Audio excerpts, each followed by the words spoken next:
नमस्ते बच्चों, हमारी कथा शुरू है। जहाँ चाह वहाँ राह। इस कथा में हमने अब तक देखा कि एसंबा नाम का एक गांव था। उस गांव में बहुत बड़ा नाला बहता था। इसके कारण जब भी वर्षा होती थी, बच्चे पाठशाला नहीं जा पाते थे और उनके पढ़ाई में बहुत सारी कठिनाइयाँ आ रही थी। एक दिन ऐसे ही सुबह सुबह बारिश आई और उसी की वजह से बच्चे पाठशाला नहीं जा पाए। तो दोपहर में जब बारिश कम हुई, सब बच्चे एक गांव में बरगद का पेड़ था, उसके नीचे सब बच्चे बैठ गए और बैठते ही हंसी मजाक में वह बोलने लगे कि हम तो पाठशाला जा ही नहीं पाते, हमारी जो पढ़ाई है वो भी कम होती है। और ऐसे हंसते खिलखिलाते बच्चे अपनी बात कर रहे थे और उसके ही साथ बच्चे गाना गा रहे थे कि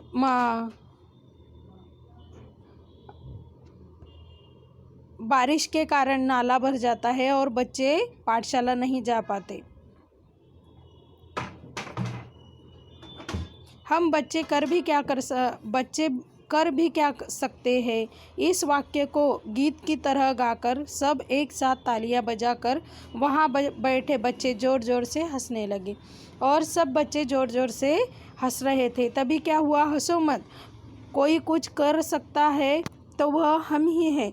आत्मविश्वास भरा स्वर दामिनी का था और उन बच्चों में एक दामिनी नाम की लड़की थी। वह क्या बोल रही थी, इस बारे में किसी को भी हंसने की ज़रूरत नहीं है, क्योंकि इस बारे में अगर कोई कर सकता है तो वह हम बच्चे ही हैं जो इस समस्या का हल ढूंढ सकते हैं। हर समस्या का निदान संभव है। प्रकृति ने विचार करने के लिए हमें बुद्धि दी है। मुझे विश्वास है कि हम सब मिलकर विचार करेंगे तो कोई ना कोई रास्ता अवश्य मिलेगा। और दामिनी कहती है कि अगर हम विचार करेंगे, सोचेंगे तो हमें इस मुसीबत से भी निकलने का रास्ता ज़रूर ही मिल जाएगा। कोशिश करने वालों की कभी हार नहीं होती।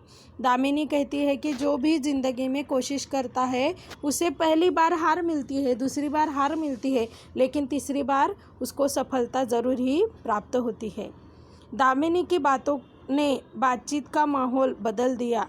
हर कोई गंभीर होकर समस्या के हल के बारे में सोचने लगा और सब सोच रहे थे कि दामिनी ने जो कहा वह प्रत्यक्ष में कैसे उतारना है। हल मिल गया। हम बरसात में में भी पाठशाला जा सकते हैं। आशीष की आंखों में चमक और स्वर में उत्साह था। उनमें से आशीष नाम के लड़के ने कहा कि मुझे हल प्राप्त हो गया है, उससे हम पाठशाला में भी जा सकते हैं। कैसे? सबने एक साथ पूछा। हम नाले पर पुल बनाएंगे। पुल?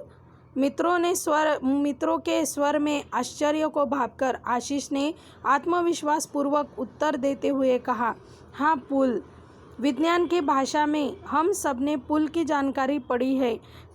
जब कभी शहर गए हैं, बड़े बड़े पुल देखे भी है। और आशीष कहता है कि हम सबने किताबों में पुल की जानकारी प्राप्त की है। जैसे ही हम शहर जाते हैं तो हम तो शहर में बड़े बड़े पुल देखते भी हैं। अंतर्जाल से हम जानकारी भी प्राप्त कर सकते हैं।